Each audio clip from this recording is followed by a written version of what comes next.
They don't think you could do it, but tell you to try when they talk. All I hope had to keep it alive. Spend a day in the Bronx, but you wouldn't survive. Can be low when I pop out, they know I've arrived. I go have conversations with Zoe, he gon' tell me pull up and come say what you know. I've been up, I can count all them days in a row. We don't say what we do, we be making the show. They say I'll be the voice of the Bronx. We have Bronx name with the guys that are out here. Can I get a yeah? Leave them all right where they at. Try to diss me, I bet I don't even react. Put a show on, I bet you somebody gon' I pick me a book up and drink me some water, invest in the stock. All right, peace and love, world. Welcome to an episode of Conversation with Zoe. I've said this many times, but I feel like, you know, it just gets more and more legendary every time. I'm extremely grateful for everything God has bestowed upon me. I hope everyone is having a fun and safe summer. This is super exciting, you know, especially me as a 90s baby in my childhood, in the movies and the acting and the music. But we got Fredro Starr here, rapper, actor from Queens, New York, founding member of the platinum rap group Onyx. You know, we got iconic records like Slam, Throw Your Guns, Last Days, Shut 'Em Down featuring DMX. How you doing, my brother? What's good with you? Maintaining, bro. Absolutely. Yeah. You know, I definitely want to say, you know, big thanks to my guy P2 making the connection. It means a lot, you know, and, you know, thank you for the alley-oop. Thank you for your time as well. Man, we outside, man. We doing this, right? Absolutely. Yeah. So you don't really tweet too much, but I found one tweet, right, that I want you to say, tell us what it means to you. And you say every day above ground is a blessing. Yeah, we everybody used to be on Twitter. Right. I used to be on Twitter. Right. Twitter fell off like a bad package, man. Right. You know what I'm saying? But you know, every day above ground is a blessing because you ain't underground. Right. You ain't dead. Right. So no matter how tough you think life is, you can always have a blessing that you breathe in air the next day. So it ain't that bad. Right. So that's a blessing, man. You know what I'm saying? Right, for sure. You know, I some people wish they was dead though. That's unfortunate. I hope they figure out those spirits that they can get rid of. You know what I'm saying? Yeah. Those soul ties and really live in peace, man. It's about peace, man. Yeah, right, man. You know, so I heard Hood Jealousy, you know, produced by Fredro Starr. And I feel like in this one, we can unpack a few of the bars because I feel like, especially with the youth and the hood, like we got to hear these things because they be right in front of our face, but we look past it. So it says, rest in peace to Nip. Yo, I feel the same danger. Mm-hmm. Hood niggas jealousy because they cover never be niggas. Like we been to places they could never see. I said hood niggas jealousy because right? they can never be. Yeah. You know what I'm saying? Places like, because they can never be. Niggas like us, we've been to places they will never see. There you go. So I want to stop on the first one. Rest in peace to Nip. Yo, I feel the same danger. Right? Can you explain to us what that means to you? It's self-explanatory. Right. You know, any day could be your last day, you know. So, you know, unfortunately, Nipsey Hussle was one of those ones, the great ones, you know what I'm saying? And Hood Jealousy, same as Jam Master Jay, Big L. You know, when you in a place where you come up from and a place that you love, right. You love the hood, right? We all love the hood. We from there. But that same love can kill you. Because niggas is in the hood. They want to give back to the hood. You know, Jam Master Jay didn't have to have a studio in Queens, but he loved Queens. He loved the hood. His studio was in Jamaica Avenue. It wasn't in Beverly Hills. You know what I'm saying? Because he loved the hood. And Hood Jealousy, you know what I'm saying? That's how he met his fate. Through somebody else that wish they was probably in a position that he was in, maybe. I don't know. You know what I'm saying? So, you know, it's just, and it happens all the time. You don't gotta be a rapper. You could be a doctor from the hood. It's just, you could just be somebody successful and somebody can just take that away because they jealous of it. Right. What you wearing, what you got on your neck, what you got on your wrist. It's a lot of different ways it can happen. Right. My basketball coach used to always, shout out to Coach Amar, he used to always say, same thing that make you laugh, make you cry. And we 15, he's saying that. But as an adult, and you live life a little bit, you understand what he's saying, you know, because it is true. You know, whether it's basketball, rap, you know, if you love something, you done cried over it. You know, you done laughed over it. You know, so it's the same emotions from the same thing that you love. You know, But how do we balance like coming around the hood, but also keeping some distance? You just gotta balance it. You gotta know when to move. You know what I'm saying? You gotta know when to play it cool. That's all. Right. You gotta know when to you know. Right. What would make somebody a bitch ass nigga? What would make somebody a bitch ass nigga? Ask my man Hard Luck about that one. Hard Luck, he got the new shit called bitch ass nigga. That shit is hard. I love it. But you know, bitch ass nigga, type of nigga, throw a punch and run like Sticky said. You know what I'm saying? Right. Yeah, you know, bitch ass nigga shit. Niggas do sneaky shit, try to talk to your girl while you ain't looking. You know, stupid shit like bitch ass nigga shit. You know what I'm saying? Niggas steal from you. You know? Stupid shit. Right. Yeah. No matter, all right, so no matter how much time you got, is it morally, it's still morally wrong to hit your man's girl while you locked up? Because people do it. I don't understand why. Unless there's an understanding. You know what I'm saying? You know, because you gotta understand the nigga that's in jail, he made a mistake, right? Or he got caught. Right. When you put yourself in a position to make a mistake and get caught and you go to jail, the first thing you do is you let your girl, she's not with you no more.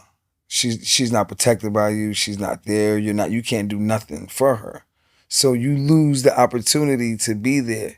So with that being said, niggas need to stop going to jail. Right.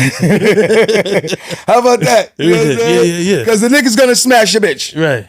It's gonna happen. Right. And you gotta be okay with that because you made the mistake and fucked up. Right. You know what I'm saying? Because if you wasn't in jail, then you'll be smashing your girl. Right. But since you in jail, somebody else is gonna be smashing her. Live with it. Right. But it don't gotta be your man's though. Like, Ain't gotta be your man's. right. It's for your homie. He might be the shoulder to cry on. Yeah, and the dick to ride on. That's how it goes. That's I mean, that's, you know, it depends on what kind of man you got. Like, ain't no loyalty like here in these streets, man. Niggas ain't loyal, man. It's Like, just, you would never do something like it's that. nasty. How? Why would I do Understanding or not, you would never do it. Nah. Don't throw me in the mix. Right. I have nothing to do with this. Right. Nah, son. Right. No, you, not. Yo, so describe your childhood. Describe my childhood? I think my childhood is like 2 billion other kids' childhoods. You know what I'm saying? Just coming up in a hood, just trying to get it, figure out what you know, what you gonna do in life. Same shit. I just was in Brooklyn yesterday, man. We was doing something in Brooklyn. I passed by my old crib, yo. 200. It was 200 East 17th Street, right by Tennis Court, Flatbush. I was driving. I was like, yo, my nigga, we on Continue Road? He was like, yeah. I was like, yo, make this left. Nigga made left. I was like, stop. I got out. I was like, yo, son, this is the crib. This is, if you read my book, I got a book called The Story of Onyx. Back the fuck up, The Story of Onyx. I talk about this place. I was like, yo, this is crazy. This is where I really, you know, this is where I live, you know, because you only really start remembering your life to me when you're like 7, 8, 9, 10, like 4, 5, 6. Like when you grow up, you don't even remember that shit. But I vividly remember me living on this block, and I was like, yo, they used to make us fight over here, and then we used to ride the bikes through the church over here. Like, it just was crazy. Just growing up in the hood, man. Flatbush, Brooklyn. That's where I grew up. Right. Then I moved to Queens. You know, regular New York shit. Right. Same as everybody else from New York. You just grow up and, you know, food stamps, all that shit. Then niggas didn't have no food stamps. Then it was like, you know, we was getting money. You know what I'm saying? Like you know, we started from the bottom, straight up. What does being from Queens mean to you? Well, I'm from Brooklyn. Right.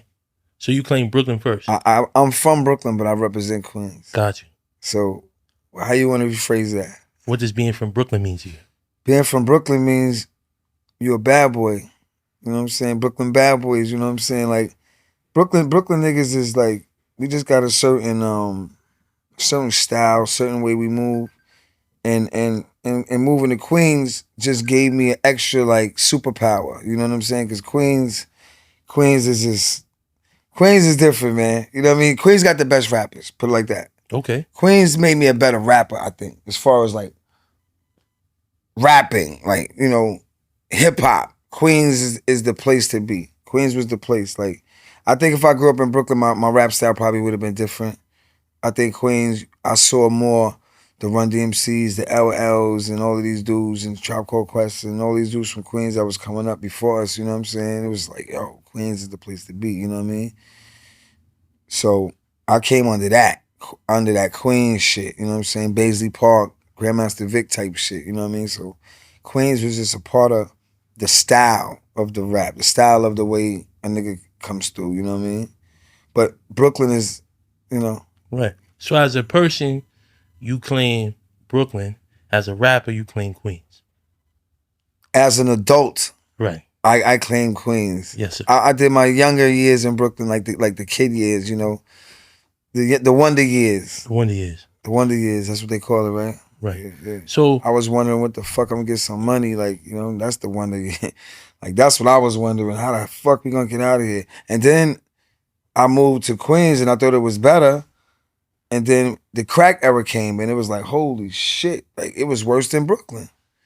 And just South Jamaica, Queens. Like, for real. Like, damn, move me back to Brooklyn. This shit is crazy. But, you know, we came up through all of that. Was that gradual or did it seem like one day to the next? What? Like the crack era? It seemed like it just happened overnight. It's like one day the world was okay, then the next day it was like land of the zombies, bro. It's like one night. One night changed it all. Like, one time somebody dropped the pack off in the hood and it was over from like, it was just over. It was like, it probably was about a good week where niggas was just like, holy. You gotta think about it. Imagine like a new drug comes to the hood and niggas is just testing it out. And everybody's just trying to test this shit out. And next thing you know, everybody walking around looking crazy. Right. Like a movie, yo. They should do a movie called The Crack Era. Be like a zombie movie or some shit. That'd be kind of cool. Right. What are your ties to the Bronx? My ties to the Bronx? My ties to the Bronx. I don't really got no ties to the Bronx. I know a few people from the Bronx, though. Don't get it twisted. Because I know, like, I feel like in your era, everybody pretty much stood to where they were from, didn't really venture off too much. I ain't got no ties to the Bronx, like something tying me down or like the family members or nothing like that. Nah, we wasn't really going to the BX like that. We wasn't going to the Bronx at all. We was going to Harlem. Right. But we wasn't going to the Bronx. Right. I know niggas in the Bronx. I know some hitters out there, you know, niggas that get busy. Right. You know what I'm saying? What about as far as the birth of hip hop? Like anybody from the Bronx that you looked up to as a rapper? Actually, no. But I will say this. The Bronx, when KRS-One came with the diss song for MC Shan, The Bridge Is Over, niggas in Queens did not like the Bronx. Right. We did not like the Bronx after that. But the record was hot though. And we loved the record though, but it was, you know, it was hard to hear Queens is always faking it every time that record came out. Like, we wasn't jacking that. We wasn't feeling that shit. We was like, yo, this shit is crazy.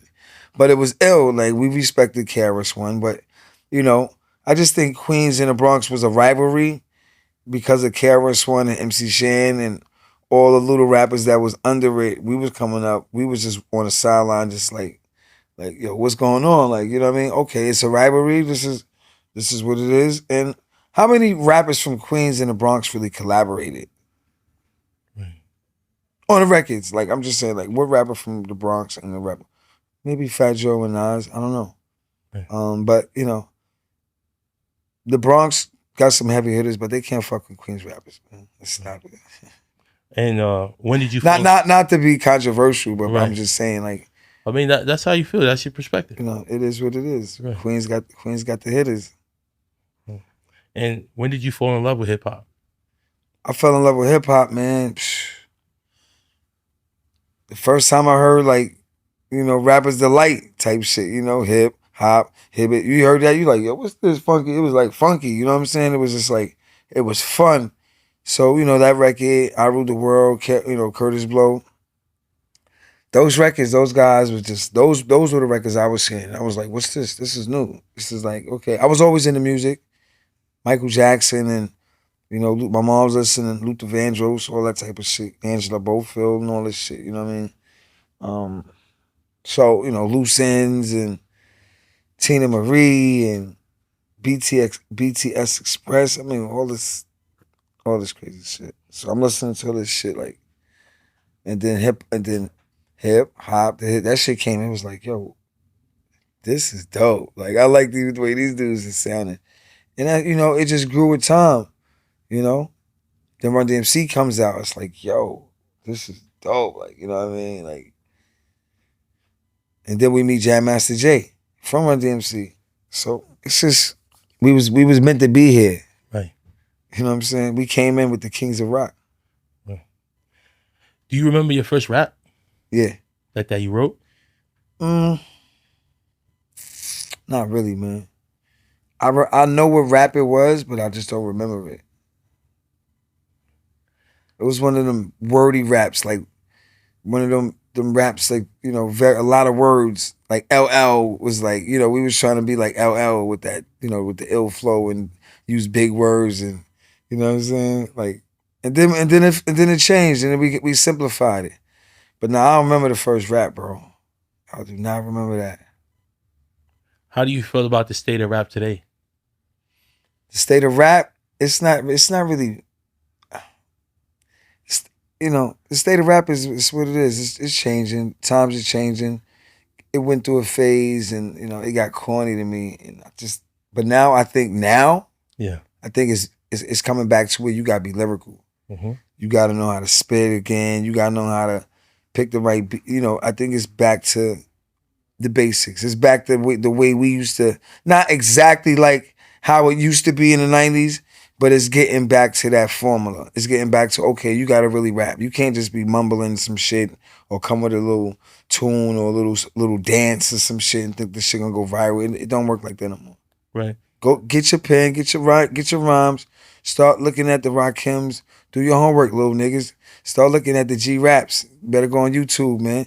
Start doing your homework and start getting, really, it's really involved with this hip hop shit. It ain't no more of that fake shit. It ain't, you can just go viral and just, you can't just, put on lipstick and all of this other shit, you know what I'm saying, to do what you gotta do to make your, go viral. You can't stand on that no more. We standing on real lyrics, right? No more gimmicks, yeah.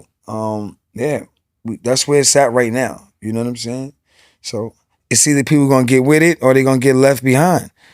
That trap era, they created a genre of music, and the mumble rap created a genre. Everybody created different genres, which is cool. They could live off that forever, and they're gonna keep that crowd of people who love that music forever, which is cool.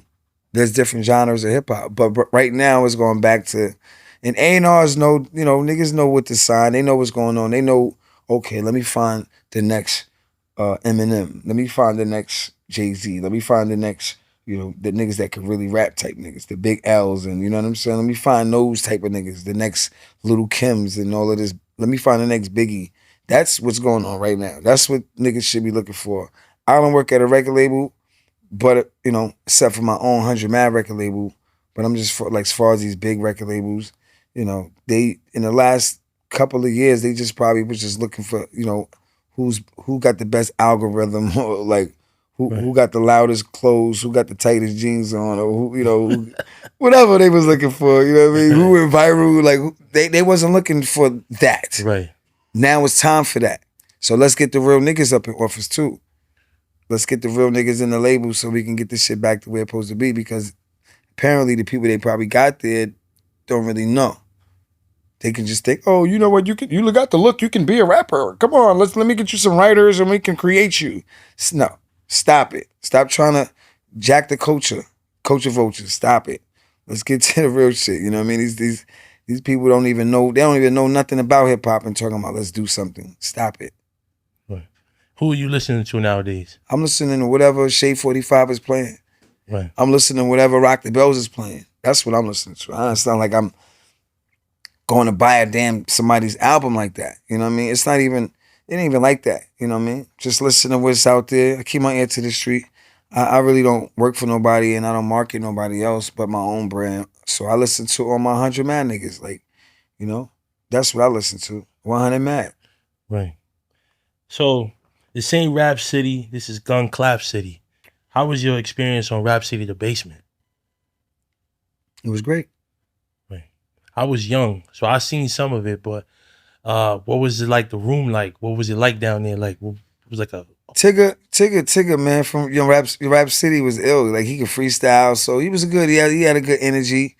You know, you go to DC, you know what I'm saying, get that DC love, and you know that's where BT was at the time. Okay. So we would go to DC, and just DC is DC, and then you go to do the Rap City, Tiggers down in the basement. You know, you in the building. Oh shit, BT. You know, it felt like you was doing something very, very, special. Like, you know what I'm saying? Big shit. Like, you know what I mean? Big game. Like, it felt like you was doing something very, very, very big. Right. So what does Onyx mean to you? What does it mean to me? Mm-hmm. Onyx means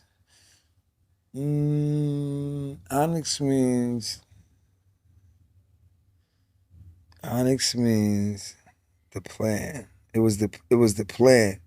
It was the initial plan that we planned all of this kind of like, we just created something as little kids, and we kind of, it's like Elon Musk, you know what I'm saying? Like this dude got cars and shit, like, but I'm sure he planned it, like, you know what I'm saying? Like it just didn't start. He was like, I just want to own a car company and just do this. And you plan this thing. Onyx was the first plan. It was the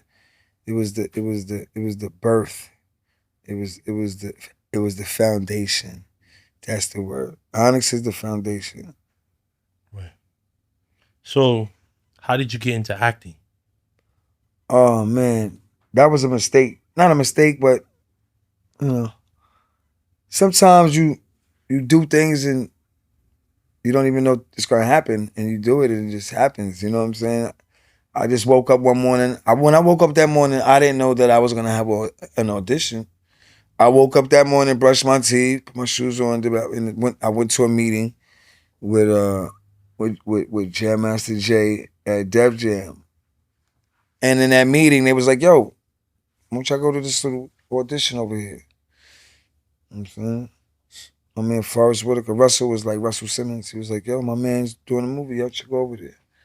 I'm like, all right, let's go. We all walked over there.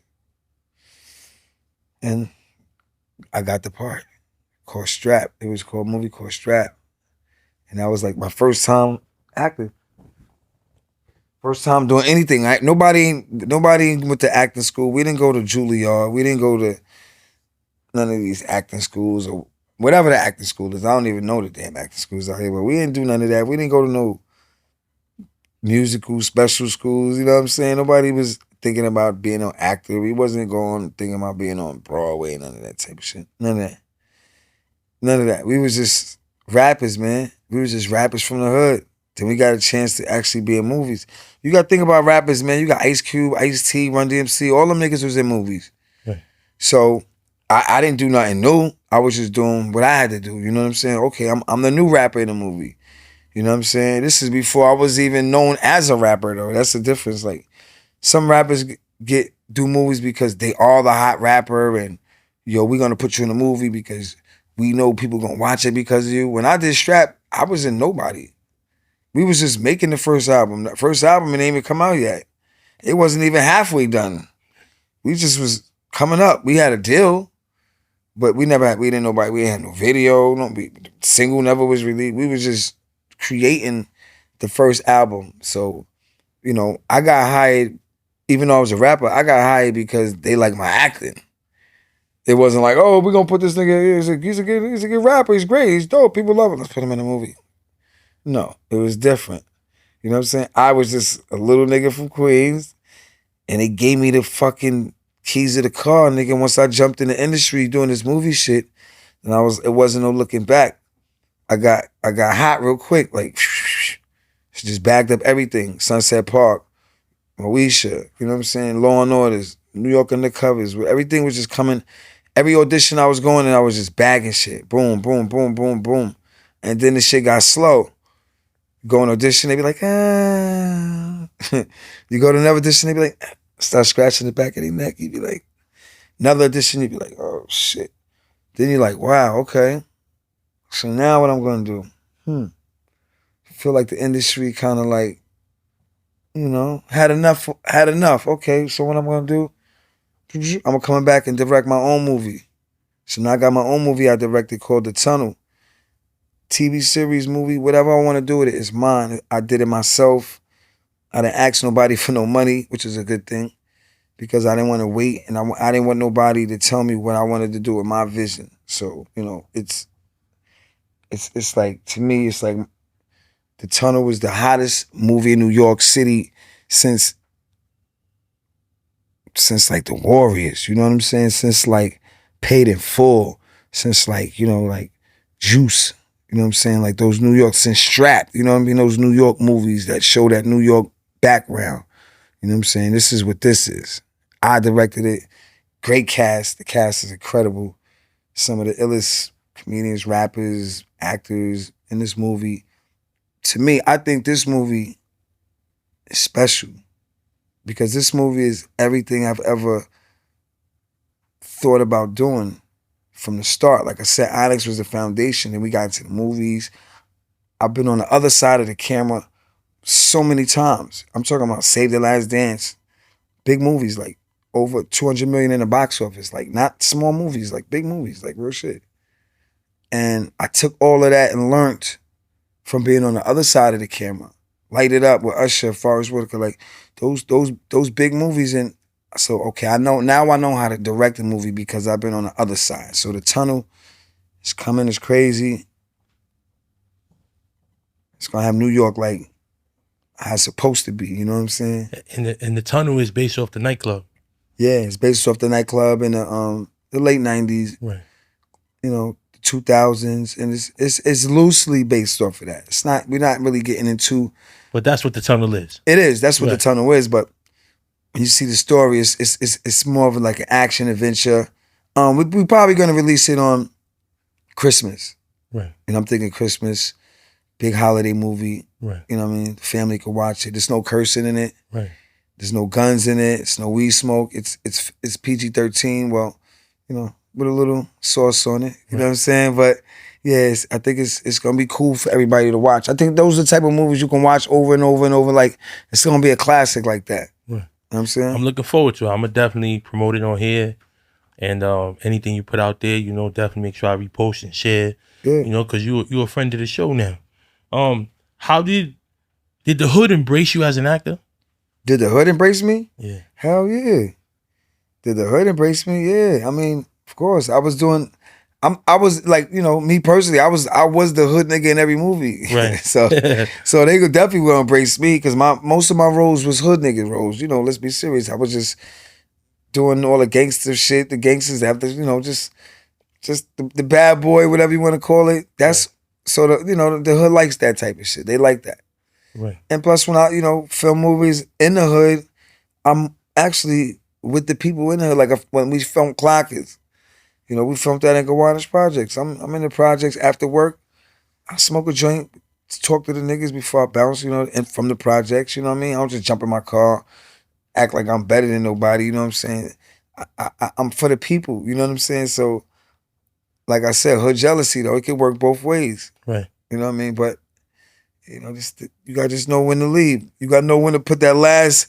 I said, niggas. Yeah. You know what I mean? You gotta know when to move. It's just, right. It's just, you you gotta. It's just, you know. When you say you can't overdo your stay. Can't do no longer buys. Right. How did you relate to the character Shorty in Sunset Park?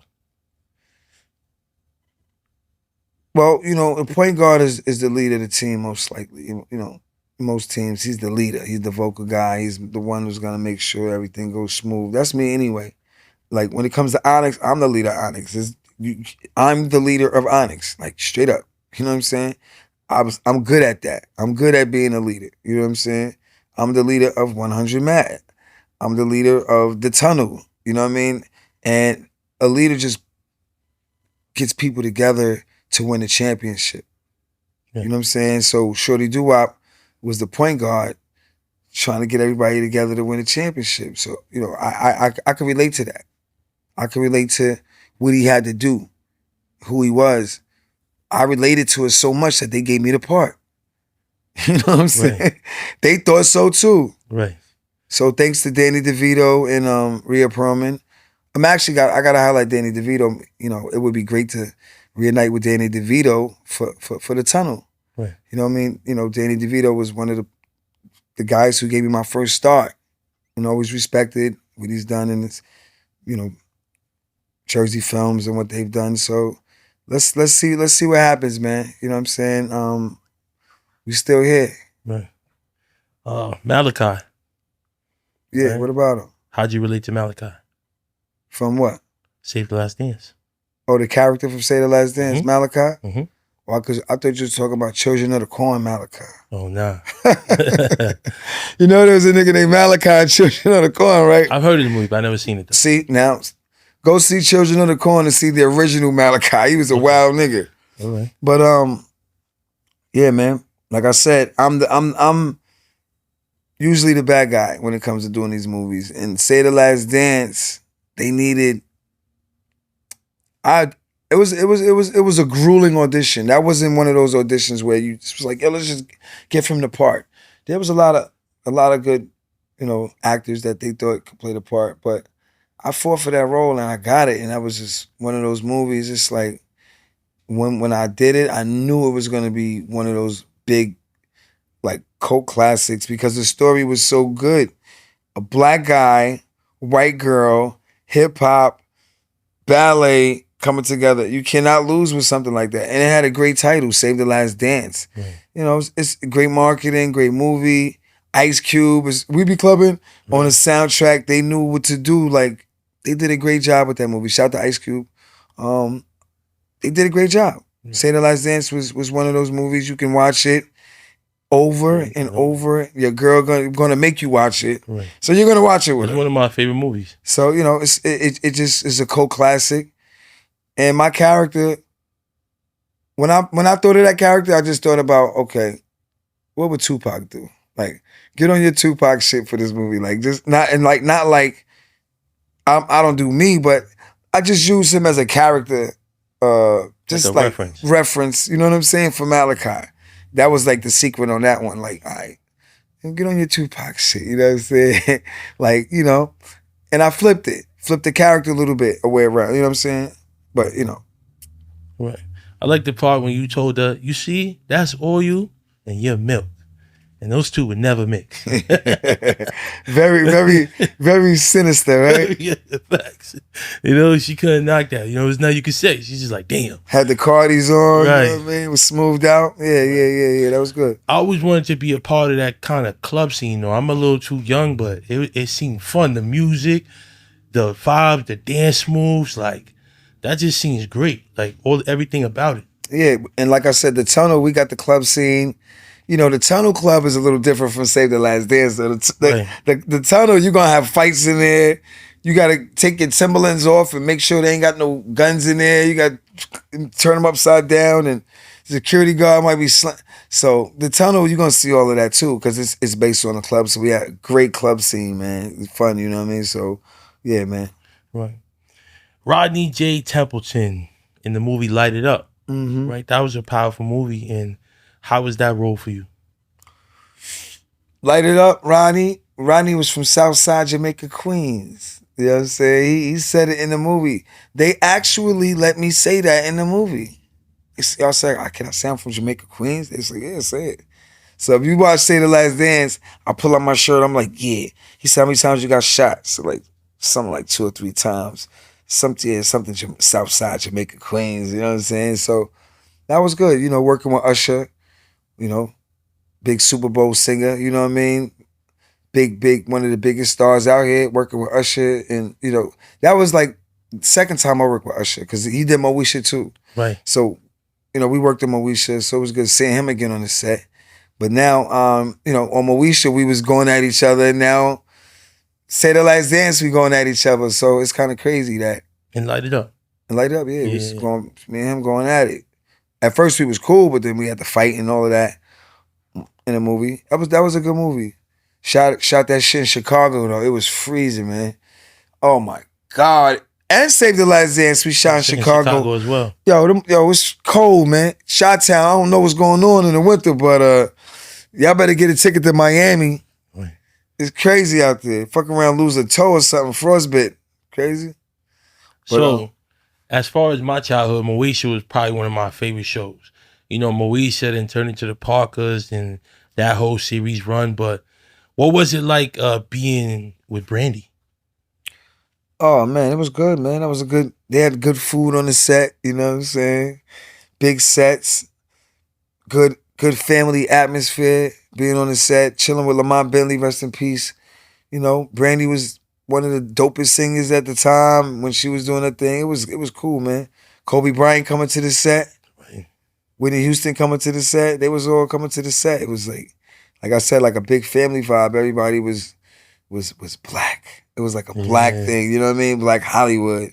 You know, shout to Ralph Quad, the producer, and it was good, man. It was especially tape nights. Like tape nights, everybody come and got the crowd and the families is backstage, and it's like, you know, it felt special, man. You know what I mean? And just for me to be in LA doing a TV show was just like, you know, sometimes I had to just like sit and really like think about this. Like, how the fuck did I get on a TV show? Like, you know what I'm saying? Like walking past the lights and shit. Like, how did I do this? Like, how did this even happen? But you don't even think about it. You just do it. You just do it. You have fun with it, and you kill a shit. Cause it's like my whole thing was like, if I'm gonna get on the screen with anybody, I'm gonna shine. Like I'm looking at this shit like every time they say action, I gotta be the hottest shit on the screen. I gotta be the illest nigga on the screen. I don't care who's on the screen with me. I'm gonna steal the scene. I'm gonna be the guy, no matter what. When that camera says action, they're gonna notice me. How old were you when you were on Moesha? I was like 25. Okay. 24, 25. So I was a little older than the whole cast as far as like the little crew. You know what I mean? But I was being me from Southside Jamaica, Queens on this TV show. Like, how did this even happen, son? Like, you was on 131st chilling with niggas a couple of years ago. Now you on Moesha. Do you remember like your favorite episode or favorite moment? My favorite episode, yeah, it's called Guest Q's Coming to Dinner. Okay, so you went to meet her parents. Yeah. Yeah.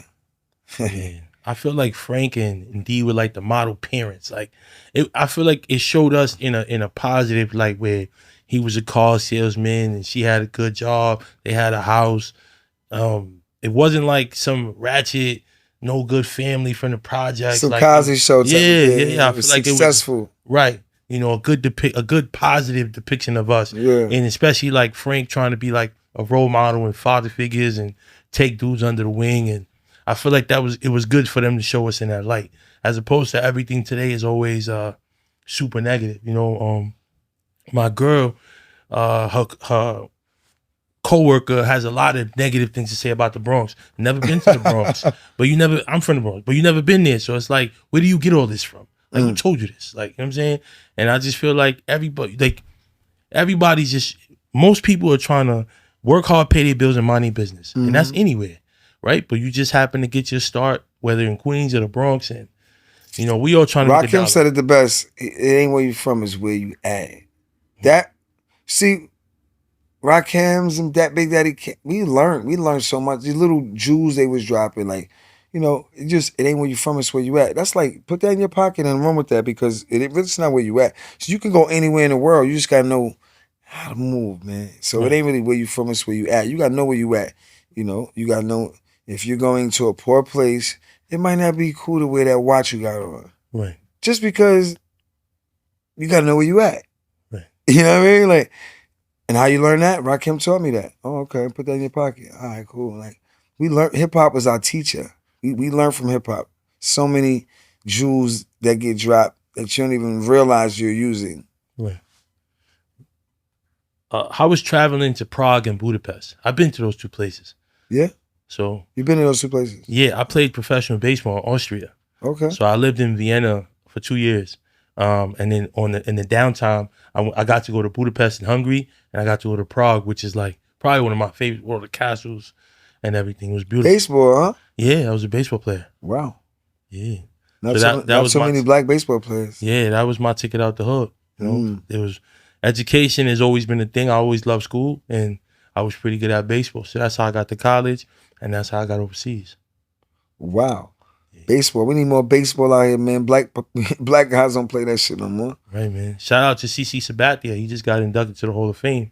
So we definitely gotta you know, baseball has gotten real expensive, you know, so it's like it's pay to play now, you know. I coach a baseball team on the weekends as well. And Black kids?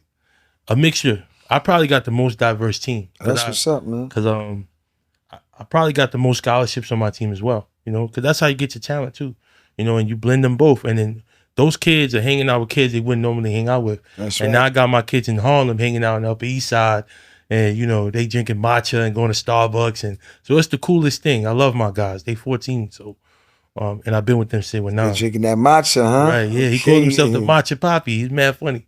You know, and he says, he's a little crazy, but he says, if it ain't snowing, I ain't going. You know what I'm saying? So he's a wild guy, you know, but you got to love the kids, man. They're hilarious. I'm going to use that one. Yeah. If it ain't snowing, I ain't going. Shout out to my son Galvin, man. That's one of my guys. If you know, you know. But you know. yeah, man, that's what's up, bro. Right. Good shit. So I heard the DMX and Onyx Wake Up Show freestyle.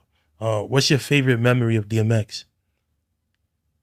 We was on a radio show with DMX. Yeah, I was on a Wake Up Show freestyle with DMX. Yes, together in the same studio. Well, on YouTube they had like a freestyle with you and him and a few others. Really? Yeah. At one time. I'll send it to you. Okay. DMX was. DMX was ill, man. That's all I gotta say.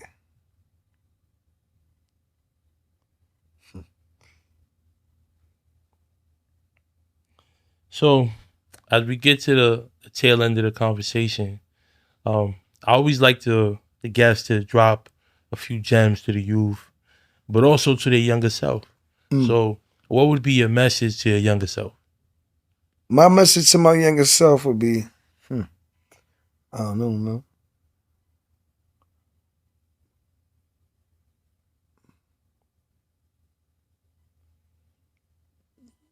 Leave them girls alone.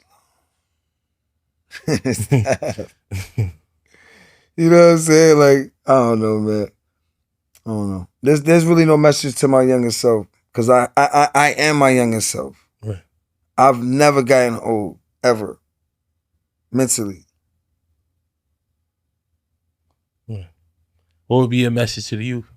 My message to the youth: keep going, don't stop. Keep going, don't stop. Keep going, don't stop. Keep going, don't stop. You can do this. Should I keep going? Don't stop. That's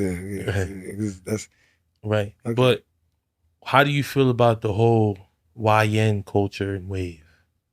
The YN culture, there was always a YN culture. When I was young, I was running around with no shirt on, with a slingshot, doing stupid shit. Like, we've all been through the YN shit. Every generation is little wild niggas running around. Like, but now these niggas is getting information a little faster. They're a little younger. It's getting a little bit more, I'm not gonna say dangerous, because niggas was catching bodies back when we was out. Like, niggas been getting body. Like, so it ain't no such thing as we all YN. I'm gonna say hip hop is young. The YNs is what shapes everything in the world. The fashion, the new music, everything comes from the younger generation. Like when we came in the game, we was the younger generation. The Run DMCs and them niggas, they got older, and then you got the younger niggas coming out. Us, and then there was the young niggas coming out under us, and it's always the young niggas. Hip hop is young. Hip hop is divine. These $1 billion companies and this $1 billion fashion, whatever's going on is this. It's through young minds. They're setting the trends. They're creating the shit. Right. That's why you got to stay young. You got to stay tapped in with these little niggas. These wild ends. Right. The young niggas. Right. You know what I mean? I got a second episode of The Tunnel I wrote a scene with the YN and kids just looking at these kids, and it's like 10 kids. They're about like 10 years old, and 2 kids are like smoking a blunt, smoking, blowing smoke in the air in slow motions, and the other 2 kids are doing like the gang handshakes. Then the camera keeps moving, and the other kid is fucking, you know what I'm saying, playing with a fucking switchblade or a gun or something, and it keeps moving. Then the other kid is fucking like slap boxing. It's just a beautiful picture of the young YNs, and she just looks at this because she has a younger brother, a little kid brother, and she doesn't want her kid brother to be those guys. It's just, you know, this tunnel shit is just not just about the tunnel. It's about life in the projects, and the projects is right next to the tunnel. So you got the tunnel club and you got the projects all combined together, and it's just like one community. And it's not just some slapstick comedy shit. It's some real social issues that I'm writing. Like, I'm writing some shit, you know what I'm saying? The stories is twisty, it's ghetto, but it's intelligent at the same time, you know what I'm saying? Every episode has a clear motive, and it's just action, fun. Right. So let us know where we could find you. Shout out merch, websites, future ventures. Yeah, man. Everything is on onyxhq.com. All the tour dates, you know, check in, you know what I'm saying, where we gonna be at, the merch. Everything is right there. onyxhq.com. onyxhq on social media, you know what I'm saying? And my name is Fredro Starr. Do your Googles. That's it. Fuck, man. So I appreciate you for your time, my brother. All right. Listen, man, thank you guys. Make sure you have a fun and safe summer. For those in summer school, the goal is to get your credit. You already messed up, so make it right now. Peace.